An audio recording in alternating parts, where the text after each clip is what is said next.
एक सर्वेक्षण, इंटरनल सर्वे जो है वो ज़रूरी होता है। देखिए, ये एक काफ़ी गुप्त तरीके का एक सिस्टम जो है वो पार्टी के राष्ट्रीय लेवल पर पे रहता है। फॉर एग्जांपल, जैसे अगर आप बात करें हल्द्वानी सीट की, तो हल्द्वानी सीट में मैडम को हिला पाना, चाहे वो कांग्रेस से हट भी जाएं, निर्दलीय भी लड़ें, तो उनको हरा पाना इतना संभव नहीं है। सारे इलेक्शंस में पार्टियां जो हैं बाहुबलियों को भी टिकट दे देती हैं। तो उसमें कारण क्या है कि उनका भी एक नेटवर्क है, और मेरे को यहाँ आम जनता नहीं जानती है, ठीक है ना, मैंने यहाँ पर पे कोई काम किया है, ना मेरी यहाँ की समझदारी है, लेकिन मेरे पास टिकट आ गया। तो उस तरह के जो प्रत्याशी होते हैं उन्हें पैराशूट प्रत्याशी कहते हैं। नारायण नारायण दगड़ियों, चुनाव से संबंधित एक चर्चा के साथ आज हम आपके सामने फिर से प्रस्तुत हैं। दगड़ियों, आज हम चर्चा करेंगे चुनाव में जो प्रत्याशियों का चुनाव किसी पार्टी के अंदर होता है, उसमें किसी पार्टी के क्या क्राइटेरिया होते हैं और किस तरह से वो प्रत्याशियों को टिकट वितरण करते हैं, और साथ ही साथ इसके कुछ अन्य पहलू भी हम यहाँ पर चर्चा में लाएंगे। तो इसी चर्चा के लिए हमारे साथ हमारे मित्र प्रस्तुत हैं, श्री अमित जी। तो अमित जी, आपका हम स्वागत करते हैं। नारायण नारायण। तो अमित जी, ये बताइए कि जब किसी चुनाव के दौरान किसी प्रत्याशी की पार्टी के अंदर टिकट लेने की बात आती है, तो इस स्थिति में पार्टी ये निर्णय किस तरह से करती है कि किस प्रत्याशी को वो टिकट दिया जाएगा या नहीं दिया जाएगा? तो देखिए, जितनी भी हमारी बड़ी पार्टियां हैं, चाहे वो आप बीजेपी लीजिए, चाहे आप कांग्रेस लीजिए, या आम आदमी पार्टी लीजिए, जितने भी हमारे राष्ट्रीय स्तर की जो पार्टियां हैं, उसमें एक चीज़ तो कॉमन है कि सारी पार्टियों में जो है एक सर्वेक्षण, इंटरनल सर्वे जो है वो ज़रूरी होता है। अब इंटरनल सर्वे में कुछ चीज़ें निकल के आती हैं। उसमें जो सबसे पहली बात आती है वो ये है कि उस कैंडिडेट का वहाँ पर पे कितना उसका पकड़ है। मतलब ये एक काफ़ी भारी शब्द है, मतलब ज़मीनी पकड़ वाली बात, कि वो वहाँ पर पे वो किस तरीके से उसका जनता के बीच में, मतलब उसको कितना, मतलब मान सम्मान या फिर उसने कार्य किया है। एक बात ये बहुत ज़्यादा इम्पोर्टेंट हो जाती है इसमें।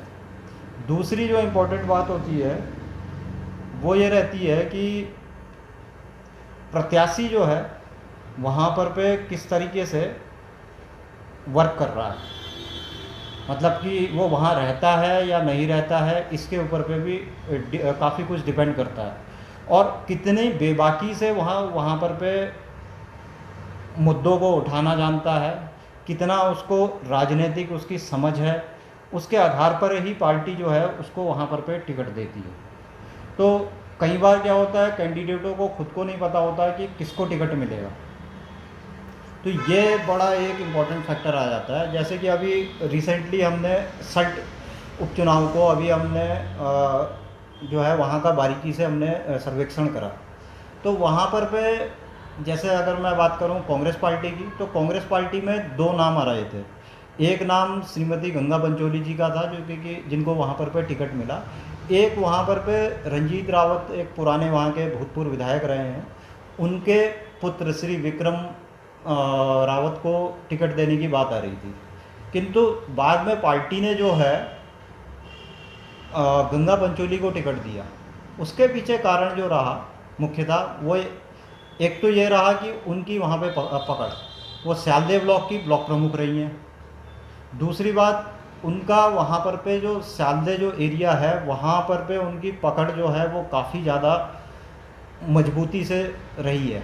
तीसरा, स्थानीय होने के करके उनका वहाँ पर पे मतलब अगर मैं एक फैक्टर कहूँ तो उनका जो भाषा में पकड़ है, लोकल भाषा का, वो एक बहुत बड़ा मुद्दा रहा। वहीं अगर मैं कंपेयर करूँ विक्रम रावत की, तो विक्रम रावत की पढ़ाई लिखाई वगैरह सब विदेश में हुई है।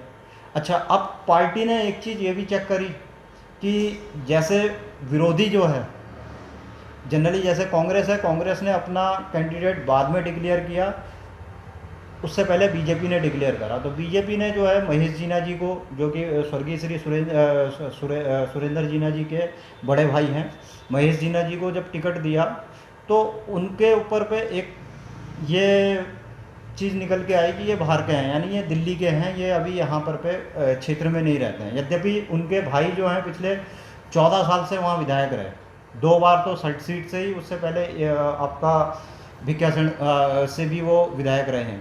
तो उस करके क्या हुआ है कि वहाँ पर पे अगर विक्रम रावत को देते तो ये दोनों बातें जो हैं वो नलीफाई होनी थी, तो उसका निगेटिव इम्पैक्ट पड़ता। एक चीज़ तो ये निकल के आई। दूसरा, स्थानीय मुद्दों को कौन कितनी अच्छे तरीके से मतलब उठा पाता है। तीसरी जो इम्पोर्टेंट बात निकल के आई कि वहाँ पर पे जब पार्टी ने सर्वे करा तो पाया कि 70% वोटर्स जो हैं लगभग वो महिलाएं हैं।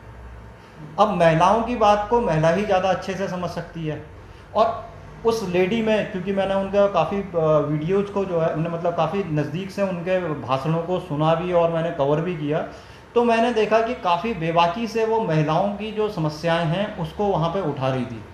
और तीसरा, उनकी कनेक्टिविटी, लाइक कि माना कि जैसे एक जगह पे वो बैठी मतलब कहीं पर पे भाषण देने के अलावा माना कहीं पर पे खाने वगैरह का कहीं कार्यक्रम कर रहे हैं, तो वो भी ज़मीन में बैठ करके उन्हीं के महिलाओं के बीच में खाना खा ले रही हैं। ठीक है, इसके अलावा वहाँ पर पे कि जो लोकल मुद्दे हैं, जैसे कि आपका खेती बाड़ी से जुड़े हुए मुद्दे हैं, रोज़गार से जुड़े हुए मुद्दे हैं, उन सबको बड़ा बेबाकी से उठा रही थी। तीसरा, कैंडिडेट का रोड मैप बड़ा क्लियर होना। तो ये सारे जो मुद्दे हैं ये काफ़ी ज़्यादा मैटर करते हैं कैंडिडेट के को सिलेक्शन पे। अमित जी, आपने बताया कि भाई एक इंटरनल सर्वे होता है। इससे पहले कि, क्योंकि आपने एक उदाहरण दिया सल्ट चुनाव का, तो मैं अपने दर्शकों को बता दूं कि सल्ट चुनाव के जो भी चुनाव का दिन था, चुनाव के शाम को ये जब पता चला कि भाई कितना प्रतिशत चुनाव हुआ है, उसके बाद उत्तराखंडी नारद सबसे पहले आपके सामने इसका एक अनुमान लेकर आया है, जिसकी रिपोर्ट आप हमारे इस पेज पर देख सकते हैं। तो वापस लौटते हैं अमित जी। आपने अभी थोड़ी देर पहले बताया कि एक इंटरनल सर्वे होता है पार्टी का। पार्टी इंटरनल सर्वे के द्वारा ये जानने की कोशिश करती है कि कौन प्रत्याशी किसी क्षेत्र में कितना बढ़िया पकड़ बना सकता है या फिर उसका प्रभाव कितना है। तो आप इसमें थोड़ा सा रोशनी डालने की कोशिश करेंगे कि ये जो प्रभाव वो प्रत्याशी बना रहा है, और ये बात जो पार्टी को पता भी चल जाती है, ये आखिरकार ये पार्टी का सिस्टम कैसा है, मतलब मशीनरी कैसे काम करती है कि ये इंटरनल सर्वे नामक चीज़, ताकि पता चल जाता है पार्टी को कि इसके जीतने के चांस ज़्यादा हैं। देखिए, ये एक काफ़ी गुप्त तरीके का एक सिस्टम जो है वो पार्टी के राष्ट्रीय लेवल पर पे रहता है। तो उसमें बिल्कुल ही गुप्त रूप से जो है ये लोग एक अंदरूनी वहाँ पर पे क्षेत्र में एक सर्वेक्षण क्या करेंगे। उसमें किसी को भी ये नहीं पता लगेगा कि ये सर्वेक्षण वहाँ पर पे हो गया है, और उस सर्वेक्षण के द्वारा वो मुख्यतः 2 या 3 तरह की चीज़ें निकालते हैं। एक, पार्टी का उस एरिया में कितना दबदबा है। लेट्स से कि अगर मैं कांग्रेस की बात करूं तो कांग्रेस की विचारधारा के कितने लोग हैं, यानी कि पार्टी कैडर क्या है। दूसरी जो गणित आती है वो ये आती है कि इस कैंडिडेट को अगर मैं लेता हूं तो मेरे कैडर वोट के अतिरिक्त और कितना मेरे को वोट मिलेगा। फिर तीसरा ये भी निकल के आता है कि ओवरऑल कितनी यहाँ पर पे आपका जो है पोलिंग होगी एक एक्सपेक्टेड। अब उस पोलिंग में मैं कितने मतलब ये विन कैसे करेगा, मतलब पूरी की पूरी एक गणित जो है वो बैठाते हुए ही एक कैंडिडेट को वहाँ पर पे पार्टी जो है मतलब प्रोजेक्ट करती है। मतलब टिकट मिलना इतना आसान कार्य नहीं है कि मतलब आपने कहा कि ऐसे ही मेरे को टिकट मिल जाएगा। तो पूरा का पूरा पार्टी का एक ये हमेशा का रहा है कि पार्टियां जो हैं सर्वेक्षण पे काफ़ी ज़्यादा निर्भर करती हैं, और उसके आधार पर अब चूंकि एक कैंडिडेट का मतलब कैंडिडेट नहीं है, वो भी एक पूरा सिस्टम है। सिस्टम मतलब कि उसके साथ में कितना उसकी कनेक्टिविटी है। कनेक्टिविटी में जैसे कि अगर हम बात करें गांव में या फिर शहरों में, तो शहर में उसके साथ में वार्ड मेंबर्स कितने हैं, उसने कितने घरों पे कितना लाभ पहुंचाया है या कितने सामाजिक कार्य किए हैं जिससे कि उसको वहाँ पर पे वोट पड़े। या अगर मैं गांव में बात करूं तो उसके वहां पर पे कितने गांव वाले जो हैं उसके साथ में समर्थन में हैं, तो वो चीज़ का बहुत ज़्यादा एक इम्पैक्ट पड़ता है। लाइक कि कहीं जगह पे कुछ जगहों पे ऐसा भी रहा है कि कैंडिडेट पार्टी से ऊपर होता है। फॉर एग्जांपल जैसे अगर आप बात करें हल्द्वानी सीट की, तो हल्द्वानी सीट में मैडम को हिला पाना, चाहे वो कांग्रेस से हट भी जाएं, निर्दलीय भी लड़ें, तो उनको हरा पाना इतना संभव नहीं है माननीय श्री इंदिरा हृदय, क्योंकि एक अलग छवि, मतलब एक अलग सा चमकता हुआ सूरज है। उनको कैंडिडेट मतलब उनको पार्टी से उतना ज़्यादा फर्क नहीं पड़ता, तो ये सीटें तो हमेशा कंफर्म रहती हैं क्योंकि वो एक कैंडिडेट का एक अलग ही व्यक्तित्व आ जाता है। बाकी जगह पर उन्हें देखना पड़ता है पार्टियों को भी कि टिकट किस आधार पर पे दें, तो आधार जो है मुख्यतः यही रहते हैं। एक जो ये बात हर जगह सब लोग ये बात करते हैं, एक आम लोगों में ये जो बात है कि एक आदमी के पास पैसा है तो उसको इतनी आसानी से टिकट मिल ही जाएगा, तो ये बात मतलब आपकी बातों से तो ऐसा लग रहा है कि ये बात पूरी तरह से सत्य नहीं है। नहीं है ऐसा, हर जगह नहीं है। हाँ, किंतु अगर आप बात करें जैसे बाहुबलियों की, कि आप देखेंगे तो कई सारे इलेक्शंस में पार्टियां जो हैं बाहुबलियों को भी टिकट दे देती हैं, तो उसमें कारण क्या है कि उनका भी एक नेटवर्क है, और वो नेटवर्क बड़ा स्ट्रांग होता है, तभी वो बाहुबली है। बाहुबली का ये मतलब नहीं कि उसके डोले सोले बहुत ज़बरदस्त होंगे या वो उस तरीके का होगा।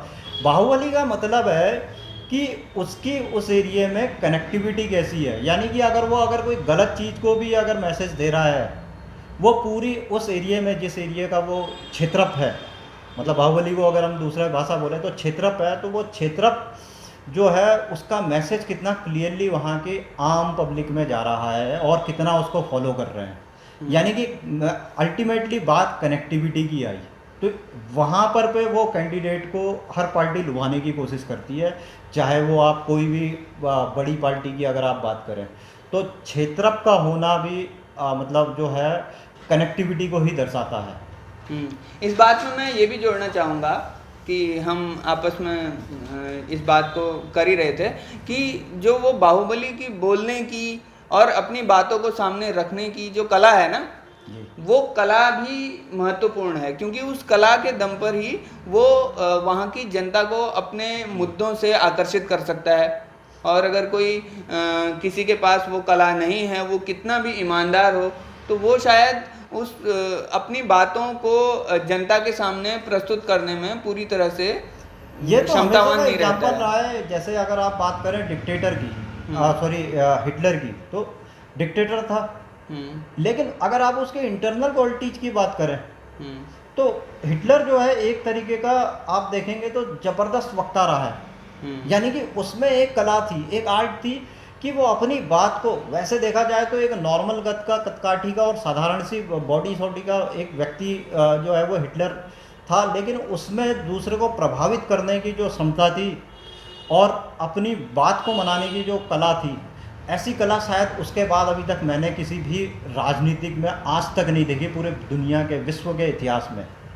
उससे पहले हो सकता है नेपोलियन वगैरह में रही हो, किंतु उसके बाद अभी तक का ऐसा कोई भी नेता नहीं जन्म हुआ है जो कि हिटलर की तरह प्रभावशाली व्यक्ति, मतलब व्यक्तित्व अगर आप एज अ पर्सनैलिटी वाइज देखें कि बॉडी और उसके हिसाब से तो आपको नहीं लगेगा, लेकिन वैसे अपना जो प्रभाव, एक्चुअल का प्रभाव था, यानी कि अपनी जो बात मनाने वाली कला थी वो हिटलर में थी, यट वो डिक्टेटर था, यानी कि बाहुबली था। जर्मनी और इतने सारे मतलब वर्ल्ड वॉर 2 कराने में इतना बड़ा हाथ रहा है, लेकिन जो प्रभाव वाली बात आई उसका एक अलग ही मतलब मुकाम होता है। हाँ, तो इस बात से हम निष्कर्ष ये भी निकाल सकते हैं कि आपको अपनी जनता को अपनी बातों के लिए कन्विंस करने की एक कला होनी चाहिए। बिना उस कला के आप जनता को कन्विंस नहीं कर पाएंगे कि वो आपको वोट दें। साथ ही साथ अमित जी, मैं एक और बात पूछना चाहूँगा यहाँ पर। कई बार एक इस तरह का एक वर्ड सामने आता है, एक शब्द सामने आता है जिसे कहते हैं पैराशूट प्रत्याशी। अब कुछ लोग जो राजनीति में दिलचस्पी लेते हैं उन्हें तो इसके बारे में पता ही है, लेकिन कुछ लोग जो इतना दिलचस्पी नहीं लेते हैं, कई बार उनको इसका मतलब समझ में नहीं आता है और इसका मतलब वो कुछ समझते हैं कि भाई वो पैराशूट चला रहा होगा या कुछ और। लेकिन हम अमित जी आपसे एक राय जानना चाहेंगे कि इसका वास्तव में मतलब क्या है। पैरासूट का देखिए, पैरासूट प्रत्याशी का मतलब राजनीति में यह है कि आपका लेट से काम यहाँ पर पे माना हल्द्वानी क्षेत्र है, हल्द्वानी क्षेत्र में पूरा का पूरा काम जो है माना कि आपका बीजेपी में कोई एक कैंडिडेट कर रहा है। अब यकायक क्या है, दिल्ली से या कोई बाहर से एक बंदा आ जाए और वो टिकट लेकर के बैठ जाए कि भैया हल्द्वानी से मैं लड़ूंगा, और उसका यहाँ पर पे यट हाँ उत्तराखंड का है तो उसका यहाँ का एक मतलब इसमें वोटर आईडी कार्ड में नाम तो होना चाहिए। तो उत्तराखंड में कहीं कहीं का भी हो, चाहे वो आपका उत्तरकाशी का हो, वो भी हल्द्वानी से लड़ सकता है। ये भी मैं आपको क्लियर कर देता हूँ। जैसे कि अभी वो यूकेडी में सल्ट विधानसभा में उसका यूकेडी से जो समर्थित मतलब यूकेडी का जो कैंडिडेट था उसका कैंसिल हुआ, क्योंकि उसके पास यहाँ का था ही नहीं, उसके पास दिल्ली का था, इसलिए कैंसिल करा। अगर इसी स्टेट का वो जैसे अल्मोड़ा का वो बता रहे थे कि मेरा वोटर आईडी कार्ड है, तो वोटर आईडी कार्ड आपका अगर इस स्टेट का है तो आप कहीं से भी चुनाव लड़ सकते हैं। अब आप मैं ही चुनाव लड़ रहा हूँ, मेरे बहुत अच्छे संबंध हैं वहाँ सेंटर पे, और मैं यहाँ का टिकट ले आया और मेरे को यहाँ आम जनता नहीं जानती है, ठीक है ना, मैंने यहाँ पर कोई काम किया है ना, मेरी यहाँ की समझदारी है, लेकिन मेरे पास टिकट आ गया। तो उस तरह के जो प्रत्याशी होते हैं उन्हें पैरासूट प्रत्याशी कहते हैं। लेकिन ये इतना आसान नहीं है, क्योंकि जो सेंट्रल जो टीम है वो भी एक कोई व्यक्ति विशेष की एक टीम नहीं होती है। जैसे कि हम ये कहें कि केवल एक बंदा निर्णय करता है कि हाँ मैं मतलब टिकट मिलेगा, तो ऐसा कभी नहीं होता है। एक बाकायदा टीम होती है जो निर्णय लेती है। चाहे आप बीजेपी की बात करें तो बीजेपी की टीम में ये हो सकता है नीचे लेवल पे एक बड़ा कुनबा हो, लेकिन ऊपर में भी फिर भी 4 या 5 लोग जो हैं वो मिलकर के एक टिकट देते हैं, और पूरा इंटरनल सर्वे के आधार पर। अब पैरासूट विधायक का जो गेम रहता है वो थोड़ा हटके है। जब सर्वेक्षण में ये निकल के आया कि यहाँ पे जैसे अगर मैं बीजेपी में किसी को पैरासूट में उतारना है, अगर पार्टी को ये लगा कि बीजेपी का कैडर वोट ज़्यादा है, तो वो जो है अगर उन्हें प्रोवाइडेड कि उन्हें यहाँ पर कोई ढंग का कैंडिडेट नहीं मिला, तब वो पैरासूट विधायक को उतारेगी, अन्यथा नहीं उतारती है। मीन्स कि चाहे कोई भी पार्टी हो, चाहे बीजेपी हो चाहे कांग्रेस हो, वो पैरासूट विधायक तभी उतारेगी जब उन्हें पता है कि यहाँ पर पे मेरा कैडर वोट जो है वो विनिंग परसेंटेज के आसपास या उससे ज़्यादा है। कैडर वोट मतलब बीजेपी का है तो बीजेपी को ही पड़ेगा, कट्टर समर्थित है, या फिर कांग्रेस का है तो कांग्रेस को ही पड़ेगा, आप का है तो आपको ही पड़ेगा, यूकेडी का है तो यूकेडी को ही पड़ेगा, सपा का है, बसपा का है, that is called cadre vote. तो वो अगर कैडर वोट पूरा का पूरा जो है वो अगर है जीतने की मतलब समीकरण में बैठा है, मैथमेटिक्स में फिट बैठता है फॉर्मूला, तब जा कर के एक पैरासूट विधायक को बैठाया जाता है, वरना ऐसे पैरासूट विधायक कोई नहीं देता। तो दगड़ियों, आशा है आपको हमारी इस चर्चा से एक अच्छी जानकारी मिली होगी जो एक राजनीतिक मुद्दे पर थी। आगे भी हम आपके सामने इस तरह की जानकारी के साथ सामने प्रस्तुत होते रहेंगे और आपको नई नई बातें बताते रहेंगे। तब तक के लिए आप अपना ख्याल रखिए, कोरोना से बच के रहिए, सामाजिक दूरी बनाए रखिए, और हम चाहते हैं कि हमारे इस चैनल को आप लाइक और शेयर करें। तब तक के लिए नारायण नारायण।